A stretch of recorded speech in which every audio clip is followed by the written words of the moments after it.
ഇന്നത്തെ വീഡിയോ എന്ന് പറയുന്നത് നമ്മൾ അടീനും ഒക്കെ ഒന്ന് റീചെക്ക് ചെയ്യണം കേട്ടോ. ഓൾറെഡി നമ്മൾ വേനൽ സമയത്ത് എല്ലാം പ്രൂൺ ചെയ്തൊക്കെ സെറ്റാക്കി വെച്ചാണ് ഇലകളൊക്കെ വന്ന് തുടങ്ങി, ചിലത് പൂവിട്ടിട്ടുണ്ട്.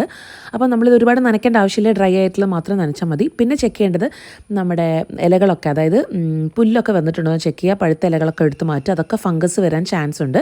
പിന്നെ ഞാൻ നോക്കിയത് നമ്മുടെ ഈ എക്സ്ട്രാസ്, അതായത് നമ്മൾ അടീന്യത്തിൻ്റെ അടിയിൽ, ഗ്രാഫ്റ്റിൻ്റെ അടിയിൽ കുറേ എക്സ്ട്രാസ് വരും. അതിനൊക്കെ ഒരു ബ്ലേഡ് ഉപയോഗിച്ചിട്ട് കട്ട് ചെയ്ത് ഒഴിവാക്കി അവിടെയൊക്കെ നമ്മൾ ഫംഗിസൈഡ് പുരട്ടി വെക്കണം. അതാണ് വേറൊരു കാര്യം ചെയ്യേണ്ടത്. പിന്നെ മീലി ബഗ്സ് വന്നിട്ടുണ്ടോ എന്ന് ചെക്ക് ചെയ്യണം. ഒരുവിധം ഒന്നും വന്നിട്ടില്ല, 1-2 ചെടികളുണ്ടായിരുന്നു. അപ്പോൾ അത് കുറേ ഉള്ളത് കാരണം ഞാനതിനെ സ്പ്രേ ഒന്നും അടിച്ച് റെഡിയാക്കാതെ നമ്മളൊക്കെ ജസ്റ്റ് ഒന്ന് ചെറിയ തണ്ടുകളല്ലേ, അപ്പോൾ ഒന്ന് പ്രൂൺ ചെയ്ത് ഒഴിവാക്കി നശിപ്പിക്കാമെന്ന് വിചാരിച്ചു. അല്ലാണ്ട് നമ്മൾ അതിൽ തന്നെ വെച്ചാൽ ബാക്കിയുള്ള ചെടികളിലേക്കൊക്കെ സ്പ്രെഡ് ആവും.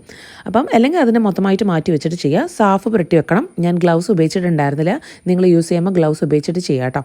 അപ്പം എല്ലാവരും നിങ്ങൾ അടീനിയൊക്കെ റീചെക്ക് ചെയ്യുക, ഫംഗിസൈഡൊക്കെ കൊടുക്കുക.